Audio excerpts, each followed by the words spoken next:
Okay, in this video, I've laid out a few outlines here. I'm starting to do the basic curves.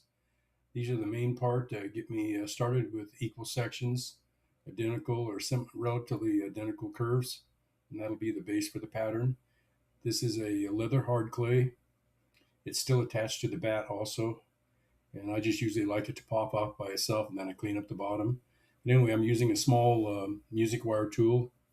I carve primarily with that type of tool. They're different sizes, different shapes at the end. Some of them are square, some of them are larger ellipse, some of them are a little more round. But anyway, it gives me different types of grooves when I relief carve, either sgraffito or relief carve these pieces. I mix the stain myself that goes on here. It'll turn into like a semi-gloss black stain when it's completed, and the clay itself will be medium tan. This is Marin's clay from New Mexico clay. So anyway, I'm starting to do a little more of the relief carving. This will go all the way around. It's a little repetitive here. I'll do that, and then I'll start to clean up the clay. You can see it over on the right side when it's pretty much done, at least leather hard when it's done. So again, I'm just leaving these taking a pattern and going one step at a time all the way around. In this case, there's 16 sections of that repetitive pattern. This clay was thrown on my Pacifica wheel, which is primarily the wheels that I've used over the years. And the bats, you can see the one on the right side is a different type of bat. They're carved on my Lockerbie wheel, but they're thrown on the Pacifica wheel. This clay will be fired to cone 5. Won't be totally vitrified, but it has a nice color at that stage or range of fire. Here I'm just cleaning it off here, adding a few little decorative lines here and there, repetitively all the way around.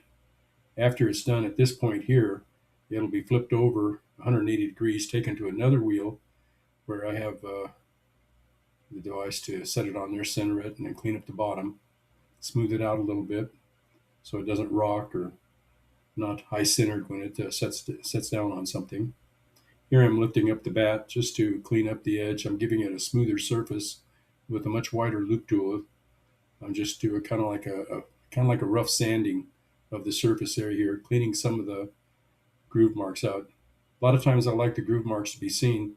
See a little bit of the stain on there, but in this case here I'm smoothing it out. It's certainly it's still coarse, but it doesn't have the distinct grooves from the carving like you see in a lot of my other pieces there.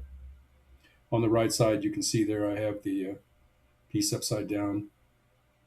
After the base was cleaned up, it's got a little raised base on it, smoothed off around the edges. And then there's a pattern that's added to the bottom also. 16 sections for that pattern also. The one on the right side in this view is pretty much done. So anyway, these again are all used with a little music wire tools. And I like all different shapes. I have some glazes I'll be trying before too long, some semi-transparent glazes to put over these pieces to see how the different colors of stains will look like. Some of them will be a little more of a dark red. Some will be a little other colors, but they'll have a semi-transparent glaze to give them a little more of a, not a total gloss, but a little bit more of a shine to it, and smooth it out a little bit on the outside. A little easier to clean that way. But again, these are just decorative pieces. And after I'm done with these, they'll be fired in my scut kiln to cone 5.